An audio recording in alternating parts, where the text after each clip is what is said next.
What's up, Foresiders, and welcome back to Defortification. We are here today for our first episode of Let's Break It Down. It's our weekly... What's up, Foresiders, and welcome back to... Let me go ahead and mute the stream on the other end so I'm not hearing myself twice. Hey, what's stereo, up? stereo. Yeah, it's fucking me up. As you can tell, this is the first episode of Let's Break It Down. We're going to be talking about The Last Jedi today. A little bit of growing pains, bumps, and bruises here as we go. We're just kind of getting this show off to a rough start as it's the first pilot. So I am joined here by the other members of Defortification. I have Mikey, Mr. McTunda himself, and Cater. It's the Elf Enterino. Star Wars. Da, da, da, da, da. And I am Eric, also known as the Baron Nuts and Bolts. Thanks, guys, for joining us here tonight. Appreciate you all coming out here. So we were getting ready to talk about Star Wars. We've had a lot of debates amongst ourselves about was the movie good? Was it bad? Did we like it, hate it? We were indifferent. You know, where does it rank amongst the pantheon of movies? Also, you know, who's right, who's wrong? Pop quiz, the answer is Cater's wrong. But, you know, we do our show quiz. Wow, we started early. Oh, okay, yeah. Hey, I'm on the defensive here. It's cool. It's cool. I gotta throw him shit. We've had some heated debates. We've had our full-on almost like arguments in this house over Star Wars. So it's been pretty fun. Yeah, you should mention our added segment that we're going to add in throughout this session. Oh, what? Motherfucker say what? No, it's called this motherfucker right here. Yeah. If you go on a tangent, he's got one job, and they can't even say this motherfucker right here. This motherfucker right here. So that'd be something that'll kind of pop up now and again throughout the show. So as we were talking here, let's go ahead and get off to our first talking point, and that is, was Kylo Ren telling the truth about Rey's parents in the movie? Tunda. Oh boy. My theory is yes, he was telling the truth. And this is the reason why. The whole point of The Last Jedi was to show that the Skywalkers aren't the entire Star Wars series. You know, they aren't the entire Star Wars saga. Even Anakin from himself, when he was first originally born, came from nobody. So everybody comes from somewhere. Everybody comes from nobody. They don't all have to be, you know, interwoven, connected, you know. It doesn't have to be a true J.J. Abrams film where everything is connected. And what about you, Cater? Do you think that Kylo was telling the truth? Yeah.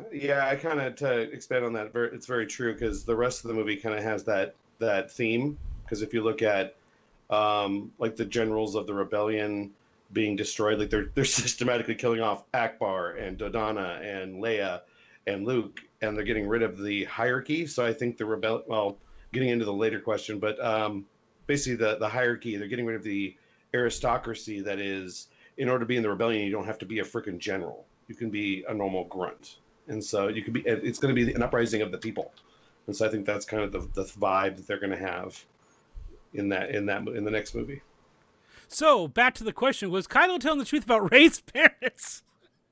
Well, no, that's the thing. Like, no. My point is that in order to be a Jedi, you don't have to be a Skywalker. That's kind of the same tone. Is that it's an overarching theme. That's what the thing about this movie. He answered the question. I know. I'm giving him shit. Yeah. I gotta give him shit. This motherfucker right here. Can't even stay humble. He's ready. He's ready, man. I know, right? I know. He's poised. I'm poised. He's been poised since. since. So He's I'm been gonna poised go. since 12 o'clock. At first, I was like, yes, you know, very much. He is telling the truth that because the whole movie was about people ascending from nothing, that you don't have to be born special to be special. But I think in the instance of Kylo actually telling Rey that her parents were nothing, I think he was lying. I don't think he even knows, but I think the reason why he was telling her is he was trying to break her down to get her to join him. He was manipulating her. He was very much manipulating her psyche, playing with her feelings, because Rey wants to belong more than anything else. That she is searching for her place. She tells Luke that early on in the movie. She's like, I don't know my place in this movie. She doesn't know who she is. She's trying to find out where she fits. And Kylo takes this moment where he breaks her. He says, your parents are nothing. You are nothing except to me. He's offering her a place right there by destroying the world around her. So I think from Kylo's point, he is completely using a manipulation tactic to try to get her to side with him, but it fails. I think it's like what was it called? A shame compliment when you talk to somebody and you're like, "Oh, you're not that pretty, but you are pretty to me." Right. You know, most guys wouldn't see you attractive, but I think you're attractive, and that's kind of the same thing where he's like, you know, you're not special at all, except to me. Exactly. He's playing her emotions. He's manipulative. trying right there. Kylo wants her to join him fully and everything. You know, it's like, let's do this. And she's like, no. Go ahead, Tunda. No, just to join me. Join me. Join the dark side. Join me. Reach for the mic. All right. So. My mic's over here. You know what? Well, then reach. God damn. So then, how episode 9 sent off Leia? How do you guys feel about that? Or how is it going to send? What's that? It was how is that episode 9 going to send off? How Leia, is right? episode 9 going to send off Leia? I'm sad, but it's probably going to be in the crawl. I almost guarantee it that they're just going to be like, Leia's dead, and then the rest of the story for episode 9. Yeah, sucks. pretty sure that's how the crawl's gonna go. Episode 9, unnamed title. Leia's dead. Blah blah blah blah blah blah blah. No, that's the title of the movie. They haven't. It's like, yeah, exactly. Disaster has struck upon the island of the planet of Kamino. Leia is dead in a sheer accident of the Force. You have them on Kamino? Were you Kamino? pulling a Clone Wars opening there? Yeah, exactly. Did you have them on Kamino? Yeah, why not? They're Okay. gonna clone Luke.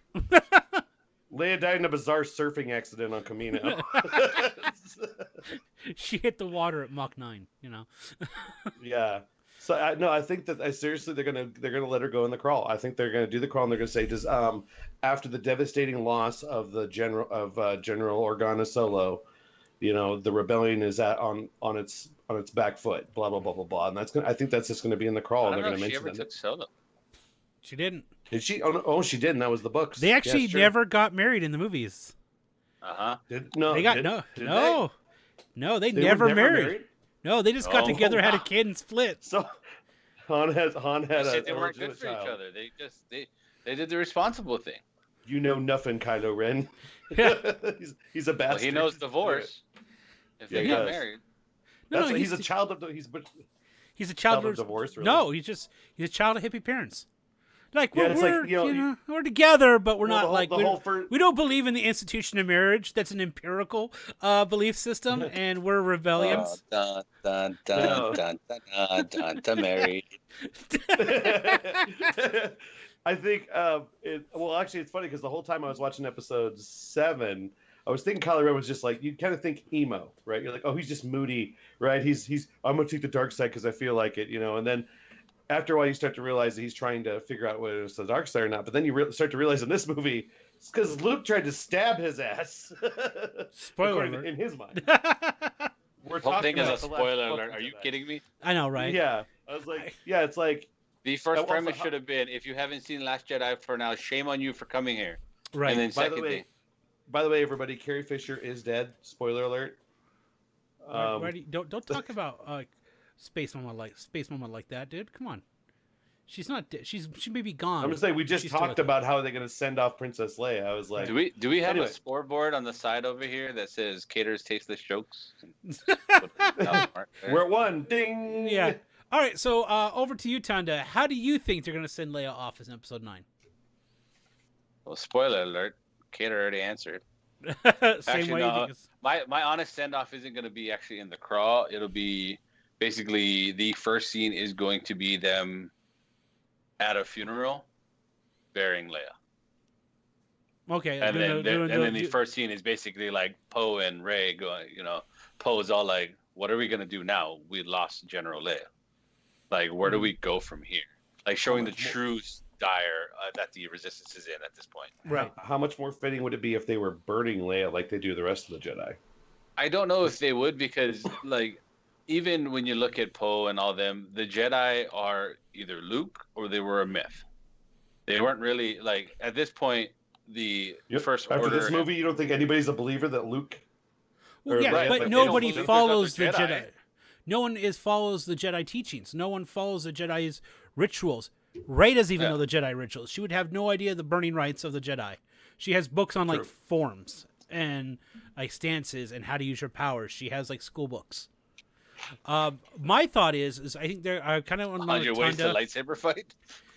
is I think they're gonna go along the ways of having the funeral, but I think the funeral is gonna mirror Amidala's funeral because they've done all these movies a lot of like homages and a mirroring of the previous movies, mainly the original trilogy. But I think with Carrie Fisher, with Princess Leia dying, I think they'll mirror her mother's funeral with when they did it at Naboo at the end of Revenge of the Sith, where they had that really like peaceful, serene, but like fitting diplomat funeral.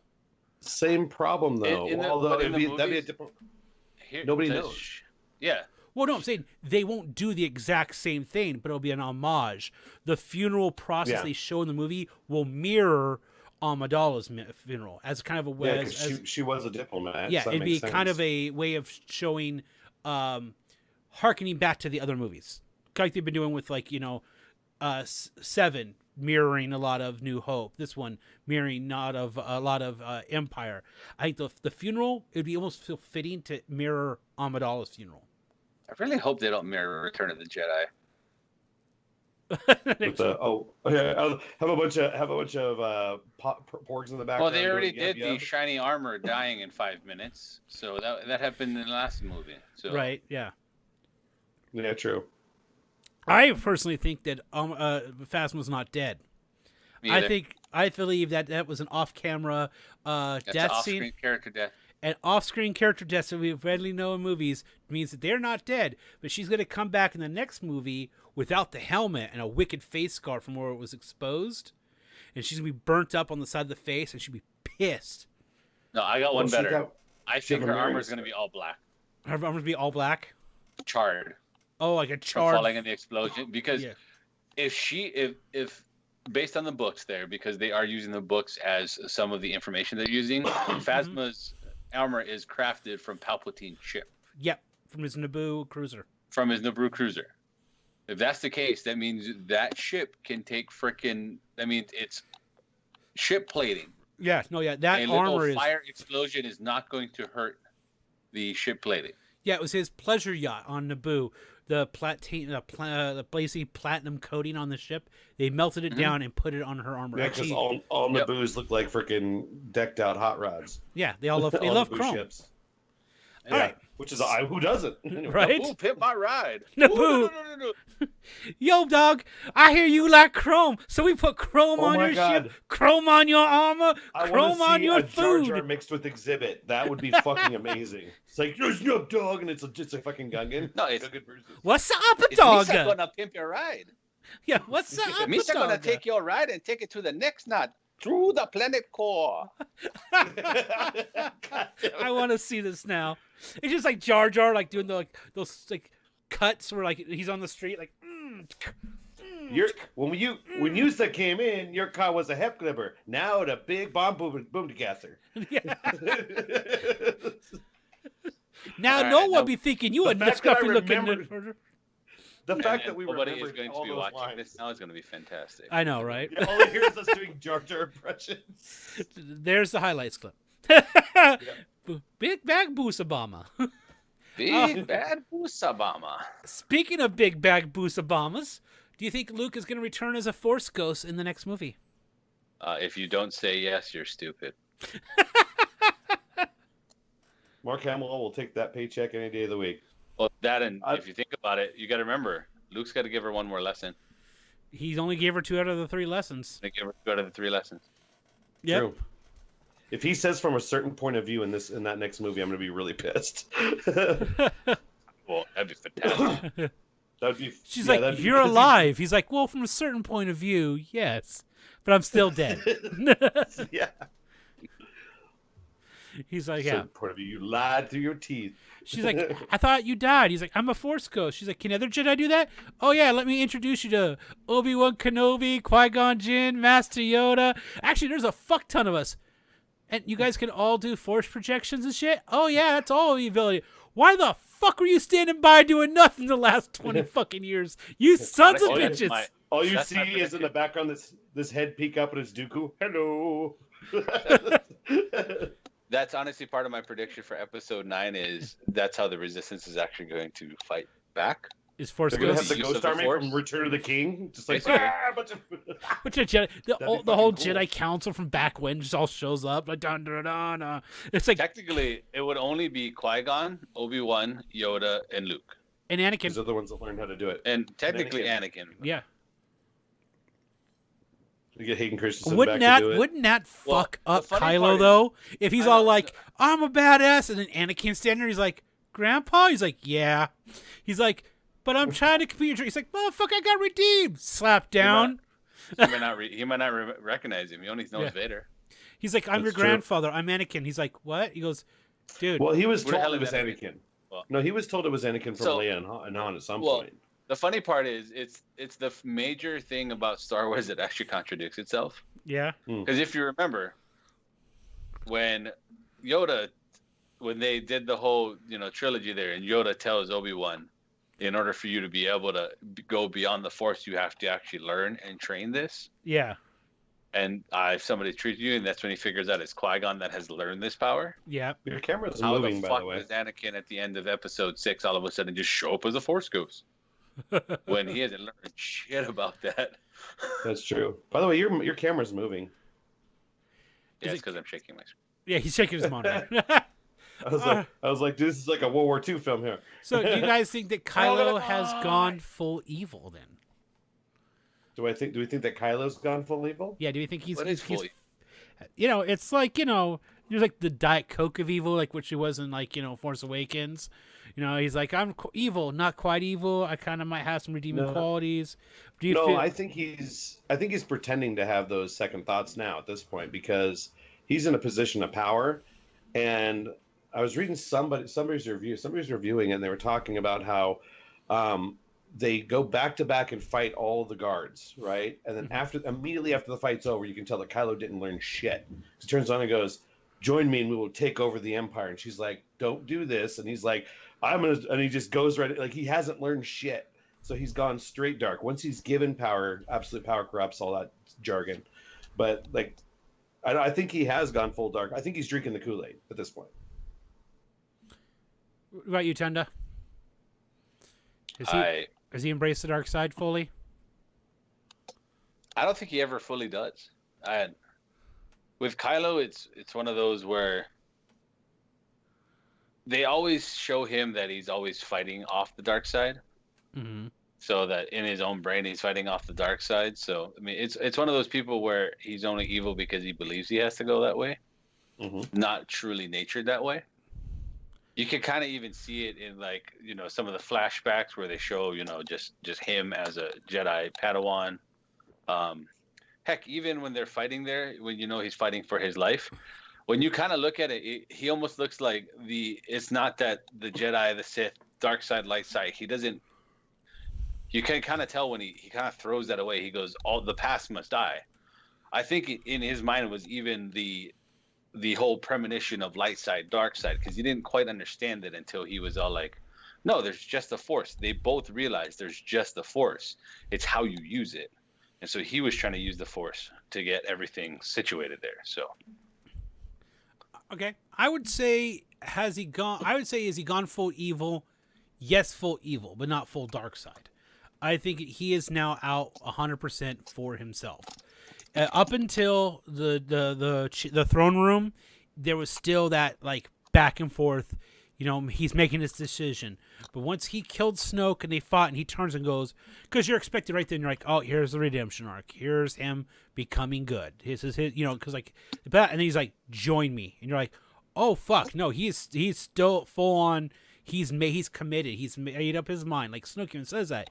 He is where before he was fractured. He is now set on his path. But it's his path. He's like, I've thrown away the teachings of the Jedi, the Sith, Snoke, everyone. I'm in power. It's the Kylo show now. I don't give a fuck who's in my way. He doesn't pander. He doesn't do shit. Once he's made that decision, he's out. You can see it when like Hux tries to talk to him. He just throws him like he's nothing. He's like, I want to kill Luke. His obsessions are everything that's driving him now. And I think it's because he's purely emotionally and obsessively driven as a character, and as broken of a character he is traumatically wise. He's evil, but I wouldn't say he's dark side because he's not aligned to any principle of the dark side. He's not like, I'm a Sith, master. I'm not trying to follow any of these pathways, these footsteps. I'm doing me my way. He's very similar to like if you in Tor and KOTOR, like the Sith in there don't really follow the teachings of the Sith. They're just evil motherfuckers. So like back then it was like there were so many of them that they didn't have like the rule of two and all that stuff. So like in order to be a Sith, all you had to do is have the power and be able to freaking wield it. It was all out for your own. At the end of the day, you were out for Kylo you. Ren is at that point. Yeah, he's like, it's all about me. Dark sider. Yeah, dark side user. Hey, Southern Dragon, thanks for joining us on the show, man. Appreciate it. Shibby, man. Yeah. So going from has Kylo Ren gone full evil? I mentioned Hux. How will the ticking Hux bomb explode? Because you know that unstable motherfucker is gonna lose it. Do you want to take this one, Tunda, first, or Sure. go for it? I think nothing happened. Really? You just think Hux is gonna go by the wayside? Remember what Snoke said? He goes, they mentioned what Hux's race actually is. Respian, I believe. Mm-hmm. He goes, Respians, all you have to do is, focus it. So he knows that that basically what I think Kylo's going to do, he's going to give him more and more power, thinking that Hux is in control to basically control him. Mm-hmm. I think Kylo has learned enough from Snoke on how to actually control Hux. Where, they may get along. They may, it's one of those things where I think it's like from 7 to 8. I think it's one of those things that'll just kind of drop, and then Hux will be along like a Grand Moff Tarkin. Right. I think personally he's going to be like who was the sniveling little guy in Smaug, the Smaug movie, with the little guy that was like he ended up getting away at the end where he had like a bag full of gold and shit, and he like was dressed up like a woman and he ran away. Yeah. I think Hux is going to be that character. He's going to be that character that was like, this guy's got to die in this movie. There's no question. And then he's going to be the one that gets away. He's going to be in a shuttle at the end of the movie, flying off and like, oh shit, guess that went to crap. And Kylo's dead at the end. I think he's going to fight. Yeah. See, for me, I think he's going to try to use Hux the way Snoke did, but it's going to fail because he's too heavy-handed. He doesn't know Hux is a coward. Like you saw, Hux was like, Kylo's down. I'm going to shoot him and take control. Oh shit, he's getting up. Never mind, hide the gun. Like he's too much of a coward to approach it. Hux is not meant to be in the position he's in. He's a shit leader. The only reason he was there is because Snoke knew how to manipulate him. And I think while Kylo knows how, he doesn't have the temperament to do so. The shit like just throwing him against the wall when Hux is like, he gets pissed. Hux contradicts him. He just like slams him. I think he's going to do that a couple times, and then Hux is either going to try to turn on him to gain power, or I think more is you'll see Kylo in a position where he'll be vulnerable, and Hux will turn on him and be like, fire all guns. But the Supreme Commander's down there, fire all guns. He'll try to like, kind of like Malak and Revan, where he's like, oh shit, I'm taking over now because you can't stop me, and then it'll bite him in the ass. Mm-hmm. He'll come back as a fully cybernetic Hux. Only thing that'll work is his obnoxious voice box. Besides, I honestly think that in the writing, though, Hux was a bad idea. I think it was a bad bad choice for that role in the movies. They should have never brought in Hux. He doesn't fit. He doesn't fit as a threat. They should have. I think he fits into the old movies with the way that Disney is doing this. I don't think he fits in the new one. I think I really like Hux for the simple reason that okay. They should have used Thrawn in that position instead. Oh, that's what it is. You guys get over it. No. Thrawn's not real. No, Thrawn's in canon now. He's back. They brought him into Clone Wars. In Rebels. Clone Wars Rebels. But I thought if they would have came in with Snoke, Thrawn, and Kylo Ren, it would have been a much more of a believable threat, because I think when you see the way they play Hux, like, okay, in episode 7, he was more threatening. He had like this presence as a leader. Like he's well spoken. You kind of felt, especially when he's giving the speech and he's like fanatical. The speech is the only thing about Hux that was endearing about him. Like that was the thing. You're like, wow, this guy's a fanatical. He's the Nazi of the Empire, right? But he's the guy that drank the Kool-Aid. But that was it. Like he wasn't threatening. He was never threatening. He was just, the only thing that was threatening about him was the troops around him. Him by himself was never threatening, even in episode 7, in my opinion. Well, any position, like Tarkin was not threatening unless he had his troops around him. Fuck yes, he was. No, if you have Tarkin he was intimidating as fuck.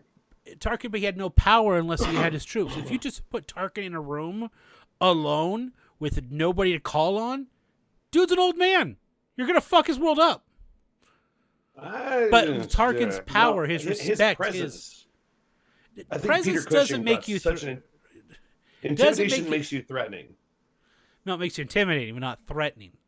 I'm like, that's what the definition of threatening is, intimidating. But anyhow, we're getting off topic. So no, we're on the topic. It's Hux. Yeah, we're talking about. But I think will taking Hucks bomb explode? Yes, but I think it's gonna kind of come off as not.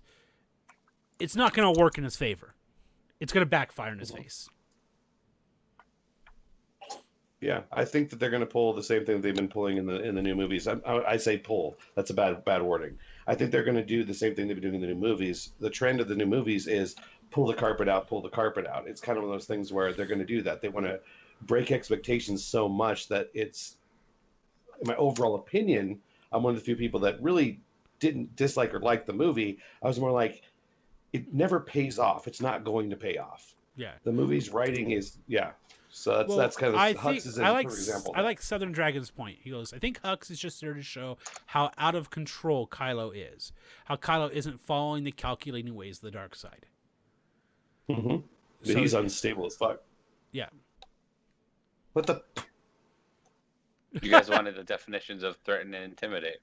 Yeah, say through it up. Okay, so after this goes, what is the future of the Force? Baron, you take it away. Future of the Force, it is going old school. I feel like the future of the Force is going back to Knights of the Republic, much more gray. Is the Force, or if you want to go into the books, Luke's perception of the Force. The Force is overall. The Force is what it is, but it's neither good nor bad. It's how you use it. A great way in the books they explain it is fuel for your engine. You are the engine. If you put clean ethanol fuel into your engine, it's going to run really well, but it's not going to have a lot of power. But it's going to run long, and it's going to keep your engine running well. Or you can put crude diesel-driven fuel into the engine. It's going to run very hot, very powerful, but you're going to burn out that engine before long. So it's your intention. It's how you're using it. You can use it ethanol, or you can use diesel, and your body is the engine.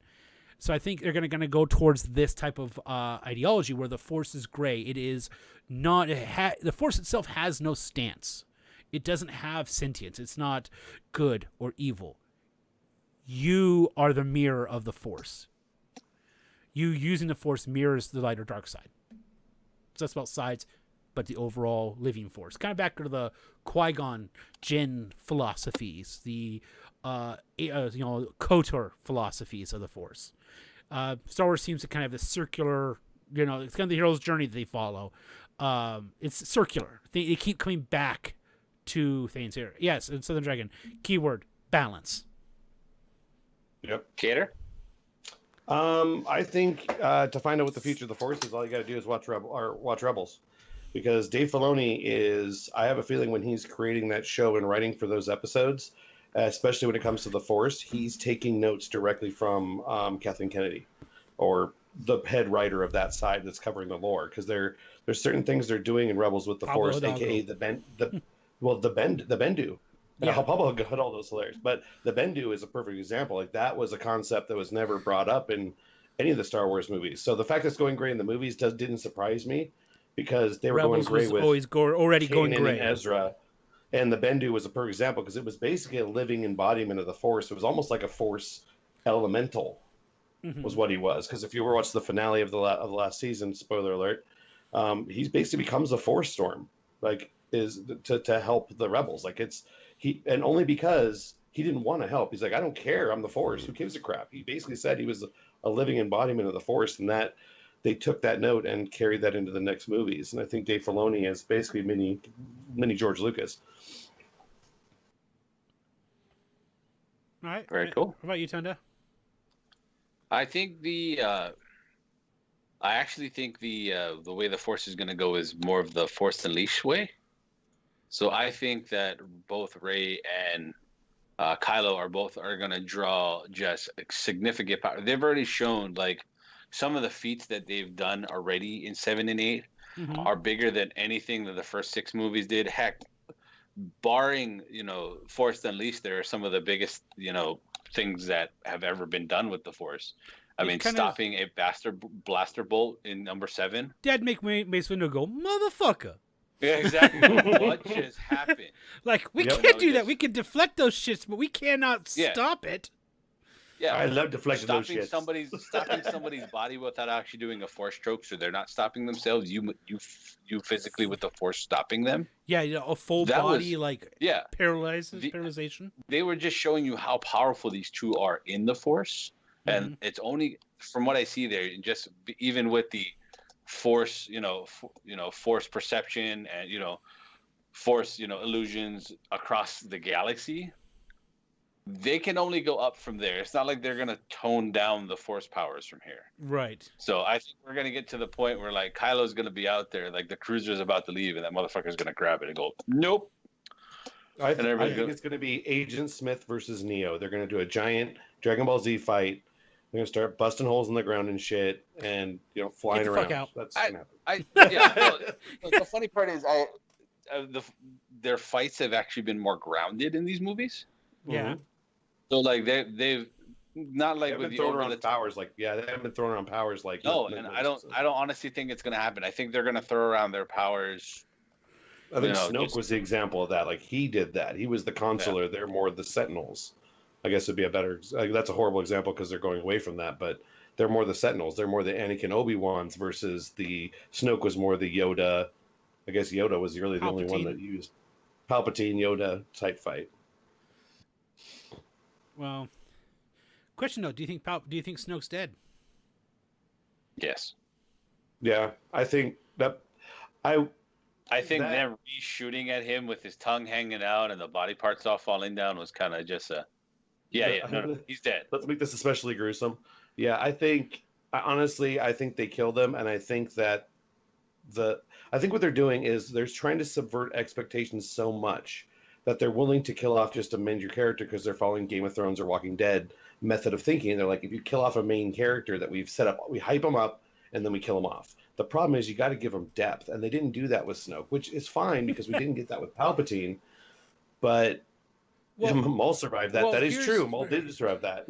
Also, one of the theories I've heard recently is that Snoke he parallels Palpatine a lot. How they bring him in, how they treat him. In the books, Palpatine had his clones. He was able to force his his body to the next clone, and he burned them out. Well, if you look at Snoke, he's scarred up, burnt out. His body looks ravaged. The thought is when they kill him, you think he's dead, but he's going to show back up in a clone body of his own, and he'll be slowly burning that body out. So he's going from body to body.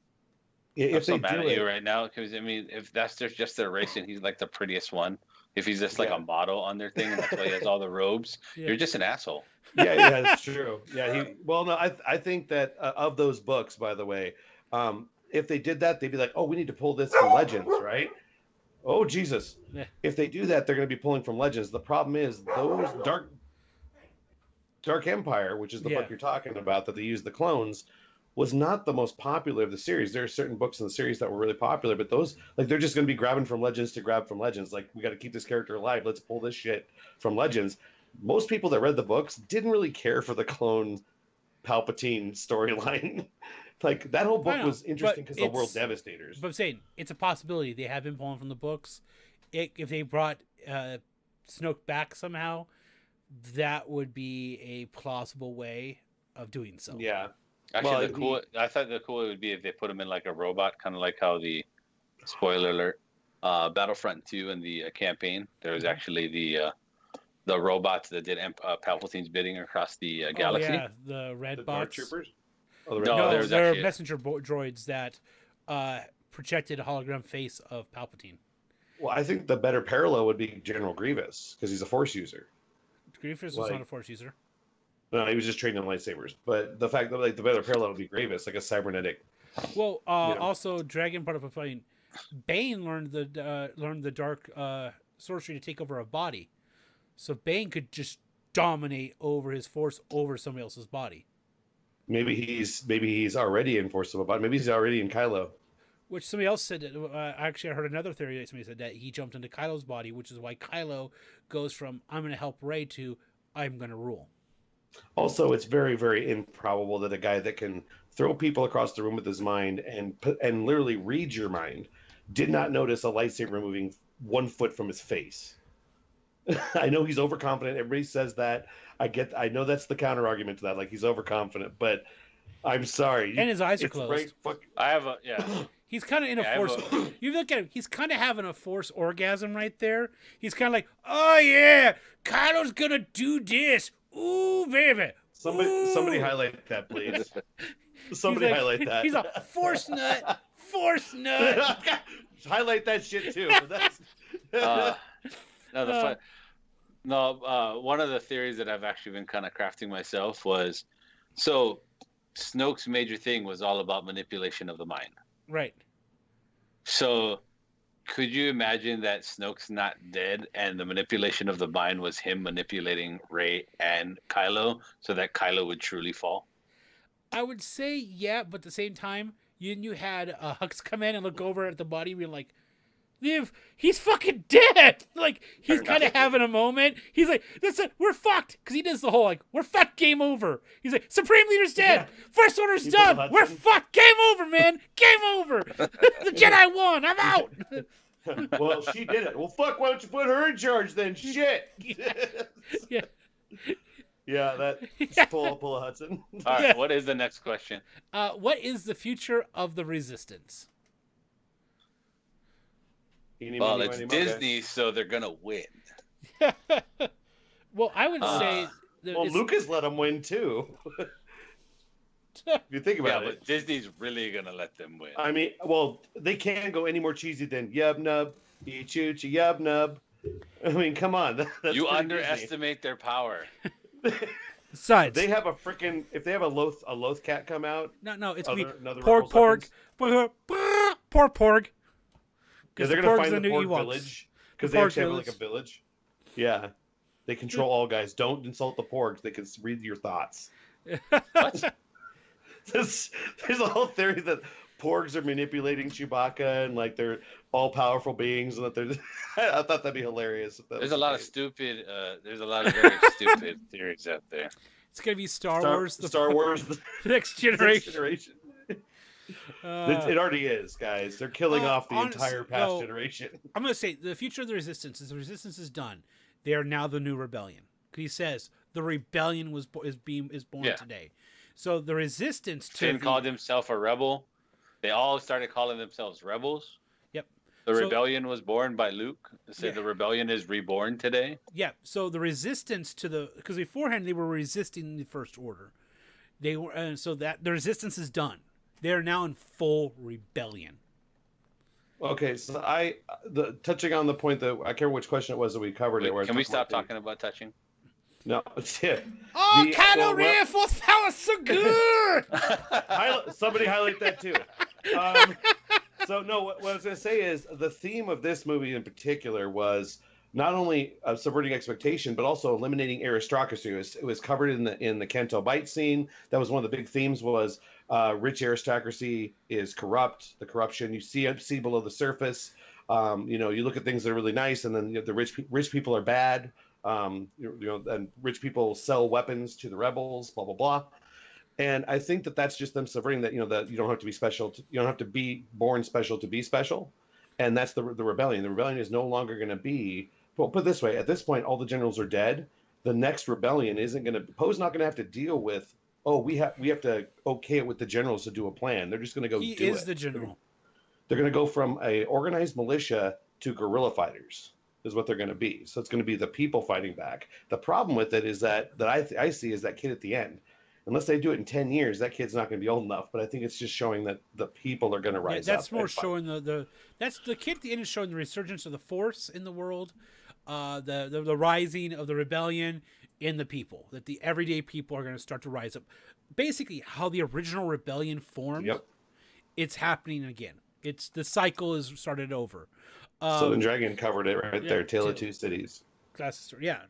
I think you're going to see the rebellion grow up. It's going to next movie. I think will probably be a year or two later. Like the rebellion's going to be in full scale. You'll probably see rebellion on other on planets. Kind of rebellions like cells popping. Kind of like how they started off with Rebels, where you started getting these Rebel clips. For such a yes. Oh, that was so good. Does anybody else think that? Does anybody else wish that they saw the movie before this movie? Like between episode 7 and episode 8, when the First Order went from "Hey, you destroyed our base" to "We control the universe now." I want to see that. Yeah, you need to play Battlefronts 2. That story is there. Yep. Okay. Mm-hmm. They talk about in the game. They talk about you didn't realize is that Snoke. That was just one base. The majority of his fleet was out in the Outer Rims in hiding. He had a super massive fleet ready to pounce. It's very similar to the original trilogy, where it was A New Hope ends with the award ceremony. They kill the Death Star. Beginning of Empire Strikes Back, the fleet is now moving and they're hunting for Skywalker. Right. So that they talk about how they're like, oh God, there's a ton of these dreadnought ships, these super Star Destroyers. There's not just one. There's a ton of them. Oh God, the Force we saw 10% of the First Order was what we were seeing, and they took out. I actually have a theory that it's not 10%. So you got to remember, like they were even saying that the First Order's fleet is still smaller than what the original Republic's fleet was. Yeah, because the original First Order was afraid of the Republic. Yeah, they actually were. But they destroyed most of it when Starkiller Base went off. Yeah. Right.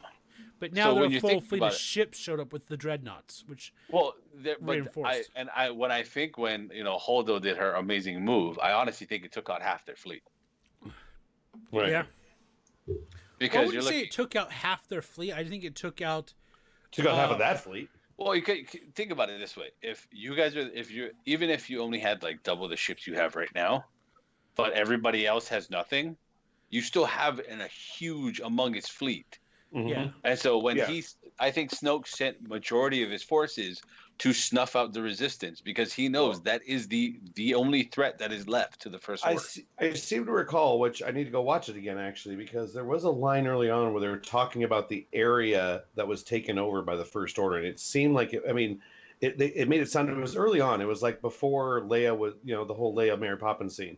It was before that section. But they were talking about the First. No, the First Order has gone from just a small area and taken over most of the Republic's planets, or something along that line. And I was like, that's the part that surprised me. I was like, it was jarring to see they won at the end of the movie and there's no payoff for it. Like, that's the exact same at the end, like you just said, of 4 and 5.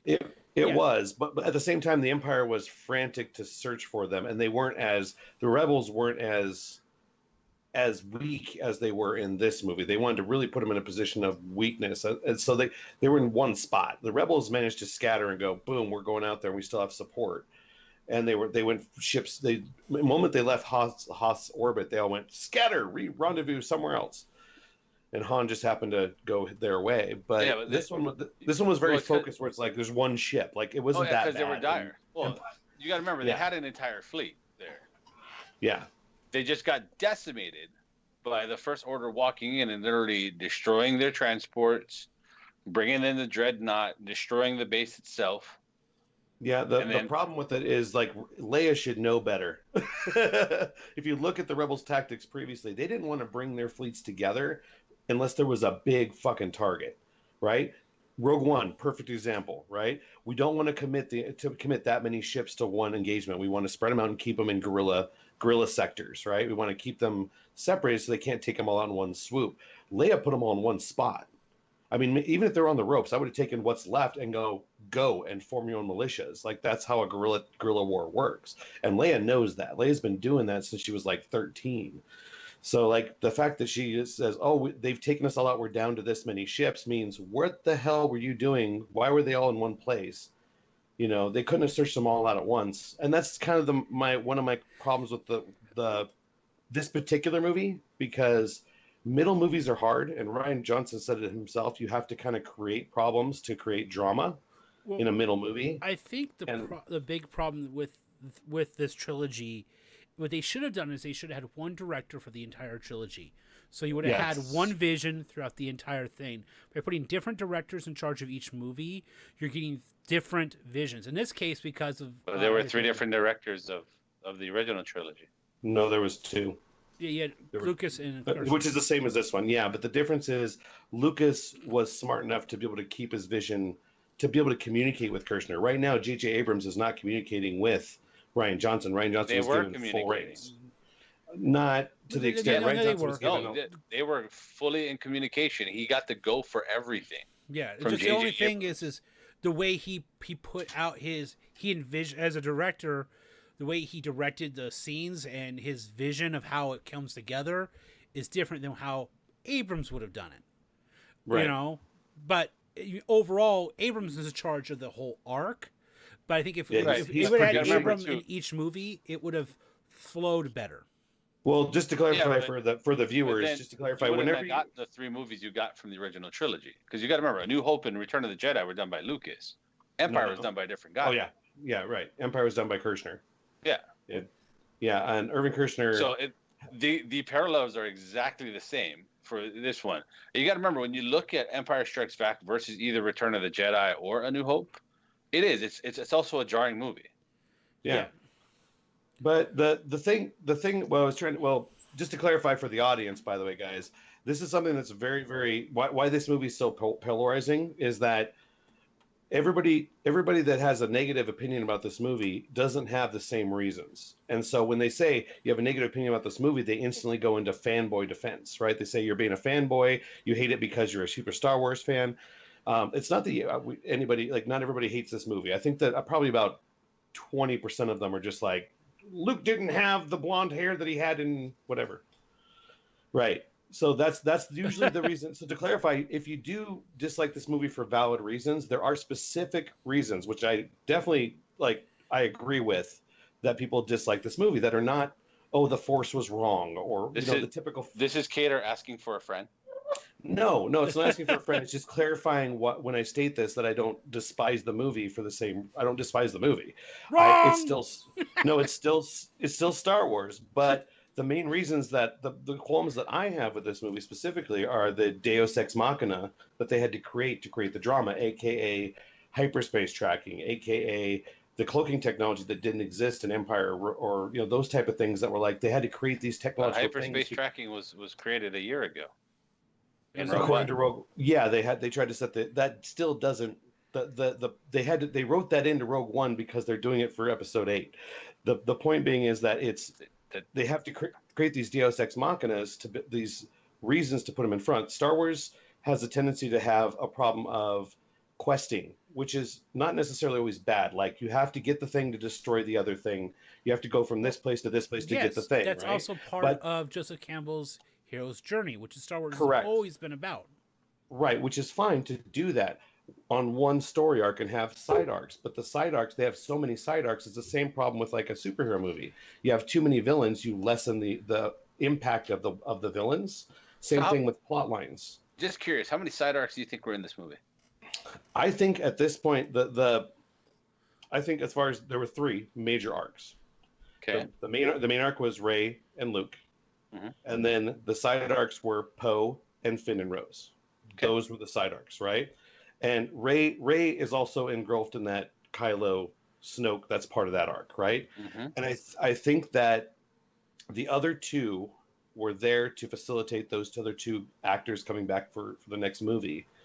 And I think that the main plot line of Rey, they were not as well.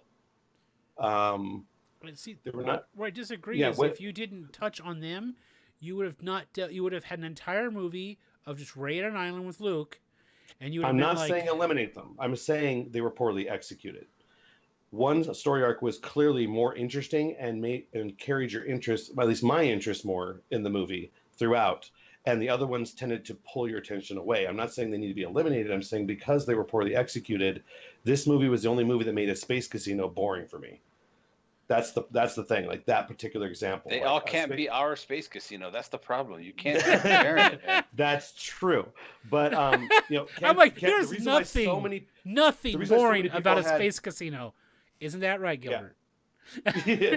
But I think that's the difference is that when people criticize this movie and they go, Canto Bight was a horrible storyline, people say, you're just fanboying out. It's not a perfect Star Wars movie. You're just being an idiot. In reality, when it comes to that particular scene, it was so poorly executed that you have Abbott and Costello routines going on in the background. It felt prequel-esque because it was an excuse to bring in weird aliens doing funny shit, and it was separate from the movie.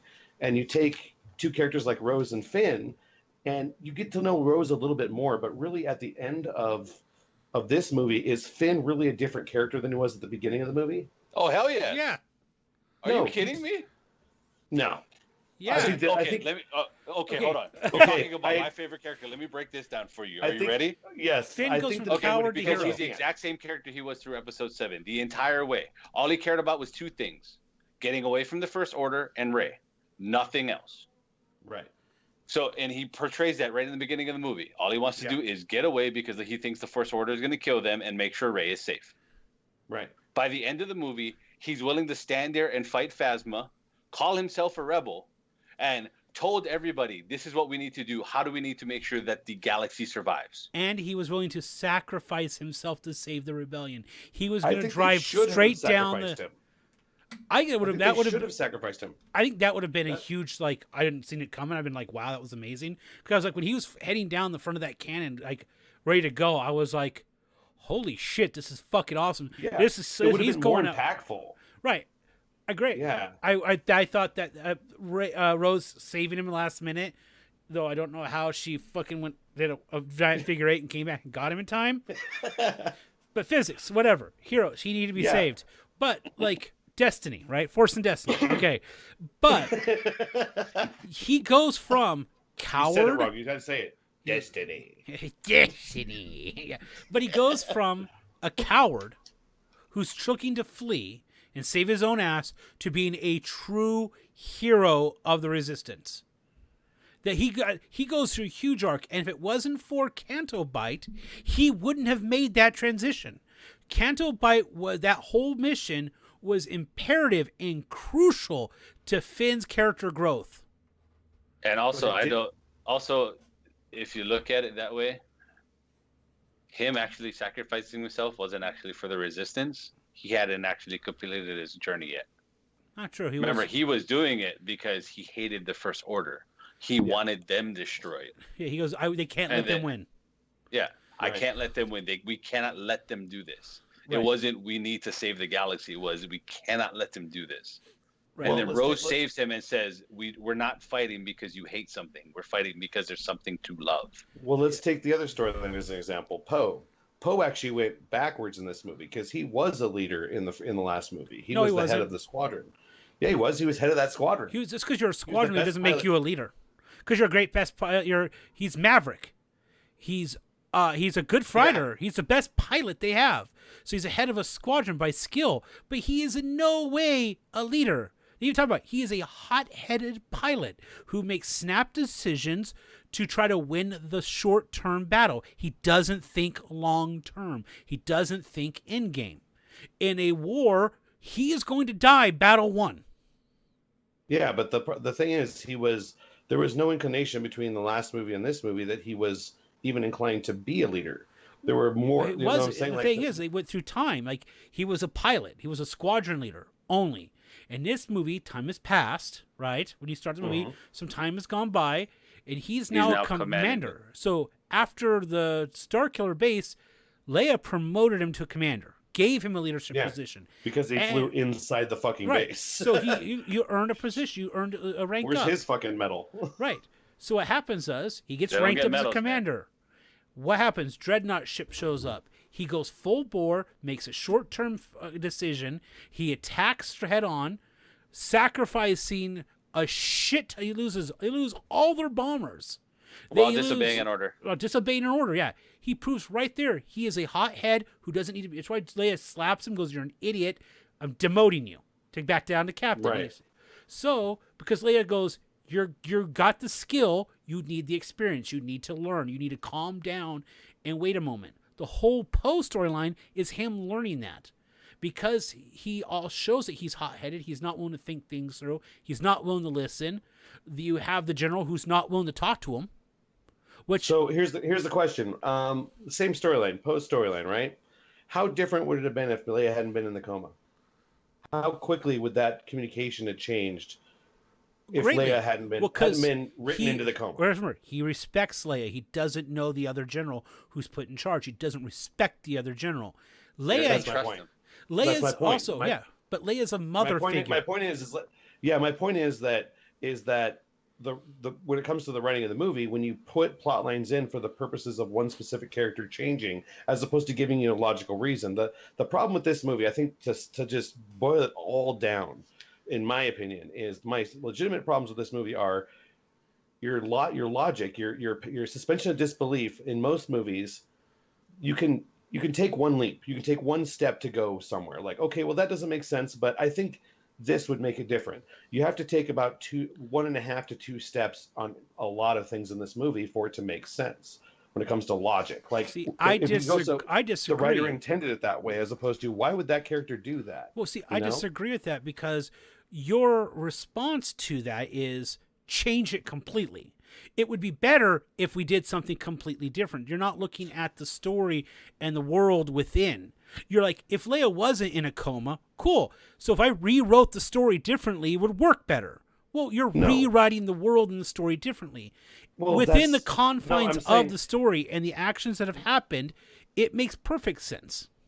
What I'm saying is that the coma was perfectly timed for the purposes of drama required for the story, as opposed to it's a story. Yeah, you got to create drama to keep people interested. It's the point of a story. It's not real life. You're trying to drive a story. It was TV writing in a movie. It was saying that this is a 2-story arc that happens in a filler episode that says we need to create drama, so we're going to lengthen out the story. So we're going to put this character in a coma because they're the person that can go, "Hey, idiot, we're doing this plan. Don't send these guys over to Canto Bight." You know what I'm saying? The communication problem that they had with her, where they didn't trust her, was there because they had to eliminate. I think Poe would have done it even if Leia was there. I think Leia would have told him, knock it the fuck off. She wouldn't have known. That's the whole thing. Leia wouldn't have known. He would have made the same decision. Leia wouldn't have known. He would have made the same decision. She wouldn't have said, "I'm not going to tell you what the plan is." She would look at the situation and go, "You have a legitimate reason to know why the fuck we're doing this." I don't know. I'm saying, like, because Leia was pissed. She was being unreasonable. She was pissed, yeah. The lady wasn't being unreasonable at all. And if you're a general, okay? Oh no, Leia wasn't unreasonable. I'm talking about Hoda. Yeah, she wasn't unreasonable at all. You're a general who's in a life and death situation. You have a guy who just got busted down for disobeying direct fucking orders that cost lives. You're gonna put him on the fucking bench. Right, you're not gonna get. Also, why you also don't know why you're being tracked, which is a possibility of a mole. The mole aspect was never brought up, which I wish it would have been, because that would have made sense. Right, but that's the logical step that people take. You don't have to. You always say, "Show, don't tell me." You're asking for more exposition. You want them to tell you. No, I'm not. Well, in some cases, yeah, and that is actually one of the things that was said in episodes 7 and 8 by fans was like, I hate to say it, but I want to hear about some politics here because I don't know what the fuck is going on with the rebellion. Or the funny part is that's the prequel's fault. Yeah, that is the prequel. Yeah, it is. That is the prequel's fault. But I remember hearing fans go, I hate to fucking say this can you give me some politics here? Because I didn't know what the fuck's going on in this galaxy. It's been 30 years. Please fill me in. All right. Yeah, that's definitely the fault of the prequels. Okay. Yeah, well, I do got to say, guys, it is a little after 9. So we got to go ahead and do our wrap-up spiel here on this talk show, because we'll continue on this fucking debate for 2 hours. I believe I was told this is what I'm supposed to say. Baron was wrong. Oh, what? Hey, guys, defortification has got down to 2 people. You're fired. Wow. No, I'm just saying. The reason. No, it's not Tunda. It's out Cater. Bye. You're fired. Oh, great. No, what I want to say is that the one thing that I want people to realize, and that I hope that this sort of changes, is realize that just because you criticize the movie doesn't mean you hate it. And there are people that legitimately hate it because of stupid fanboy reasons. It's the internet.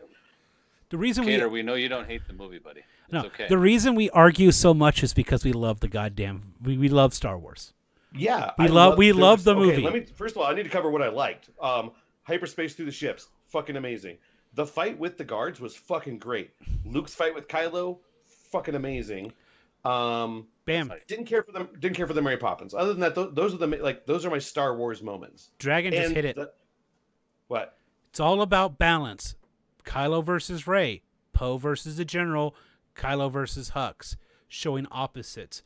The reason for them not communicating is lack of balance. It's true. Right. And our whole thing, our argument was, it would have worked so much better and been better story writing if there just been balance. When we're missing the point, it's about there not being balance. The superfluous, the Canto Bight storyline was not. It wasn't servicing the story. When you're talking about servicing the story, that was a scene that was necessary. It was servicing the story for the growth of Rose and Finn. Could it have been done better? Yes. Yeah, I mean, predominantly there were like probably 4 or 5 reasons why people legitimately had problems with this movie, but okay. And we could go on for hours. And we would. I want to shoot people down because now they've been pissing me off for the last hour saying stupid things about Star Wars. No, I'm just kidding. But we definitely want to make sure that we are getting back in our flights there. Yep. I also want to make sure, because we are nerds and we can ramble on forever, that this talk show could go till midnight, and we don't want to do that. Right. So good point. Okay, so kind of as a wrap up, we kind of touched on the 7 things that regarding The Last Jedi. We touched on, was Kylo telling the truth about Rey's parents? How Episode 9 will send off Leia? Will Luke return as a Force ghost? Has Kylo gone full evil? How will the ticking Hucks bomb explode? What is the future of the Force? What is the future of the Resistance? So, we kind of covered those topics here. We love Star Wars. We also want to say, guys, let's break it down. We're going to be doing this every week on different topics. We're going to go touch on the movies, games, what's going on in nerd culture, what big hits are coming out, releases, cons. We will actually be hitting, all 3 of us, Emerald City Comic-Con in March. So we're going to have... Emerald City! Yeah, we're going to have a nice, real big...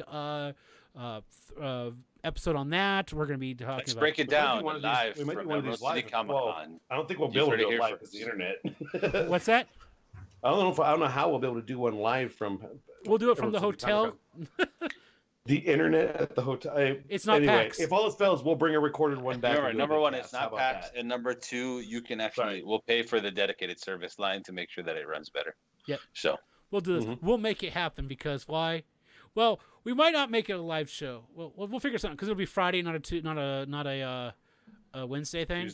Tuesday. Yeah, Tuesday. Yeah. Oh, we're doing it live though. We're gonna live. We'll figure it out. We got this. All right, covered. So, and for next week, there, guys, for Let's Break It Down, we're gonna be doing some great things. We're gonna do 7 days notice instead of 7 hours of notice. I'm looking at you, Baron. No. We had a meeting about this week. Yeah, and the meeting was we're doing this next week. That was last week. It's in the notes. You know what? You wrote it down wrong, because I remember it being this week. No, it was supposed to be for next week because we were going to have more time. So, as you can tell, we're all about communication here at Defortification Productions. So, guys, for those of you on the stream that are watching us and are watching us in the future when we have this recorded on video, give us what you think the next topic should be. Do you want us to talk about a different movie? Do you want to talk vote? Give us a vote. We'll probably put up a poll or something. Yeah, we'll put a And poll. we can only have 7 hours of prep. I like this from now on. Actually, I would Let's break it down. Add to 7 hours of Fortification. prep. Dun-dun-dun-dun-dun-dun. Go to Add to Fortification at Twitter and send us your ideas. Yeah, what would you like to see? Let's break it down on. We should do hashtag Let's Break It Down. We should probably put some up or something. We'll figure it out. All right, guys. Well, I want to thank you all for joining us here tonight here at Defortification. We will be taking a short break, and then we will be back here. Each of us will be on our respective channels, streaming some World of Warplanes and pew shoot people down, having some good time in our weekly clan battles. And then till next week, remember, roll for initiative. No, I'm not rolling for initiative. Fuck this. I'm out.